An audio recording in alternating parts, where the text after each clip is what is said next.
L'entreprise de lait infantile Sinutra, construite à Carhaix et qui sera opérationnelle début 2016, va-t-elle faire acheminer ses conteneurs au départ du port de Brest? À l'occasion de la visite d'une délégation venue de la province du Shandong, la question a refait surface.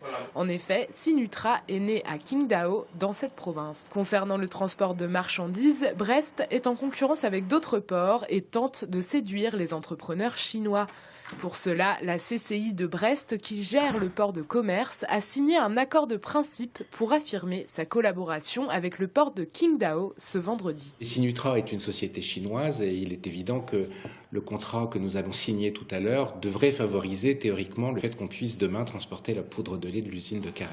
Il y a quelques années, on ne faisait pas de conteneurs. On en fait maintenant à peu près 60 000 conteneurs par an. On est devenu un des ports importants de la en transport de conteneurs. Il a fallu qu'on s'adapte. Si on se disait qu'on ne peut pas progresser parce qu'il faut investir dans des équipements complémentaires, ça serait du suicide. Surtout que là, on a une belle opportunité de développer le port de Brest. Donc on fera ce qu'il faut. On a la place nécessaire, on a les infrastructures nécessaires. Ça nécessitera aussi des investissements. Mais c'est en faisant ces investissements qu'on peut capter ce marché qui en appellera peut-être d'autres derrière. Donc il faut avancer marche par marche. Et là, c'est une belle occasion d'en franchir une. Au total, quelques 7000 conteneurs par an pourraient bientôt transiter par le port. Le vice-gouverneur de la province du Shandong, tout comme le maire de Brest, se disent confiants.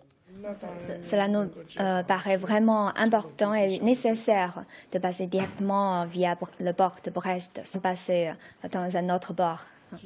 Si cette coopération sera vraiment réussie entre ces deux ports, une ligne directe, ça va créer de nouvelles possibilités d'avoir des lignes directes entre le port de Brest avec les autres ports de Chine. Pour clore la journée, 50 entrepreneurs chinois ont rencontré ce vendredi une vingtaine de chefs d'entreprise bretons, majoritairement issus du secteur de l'agroalimentaire.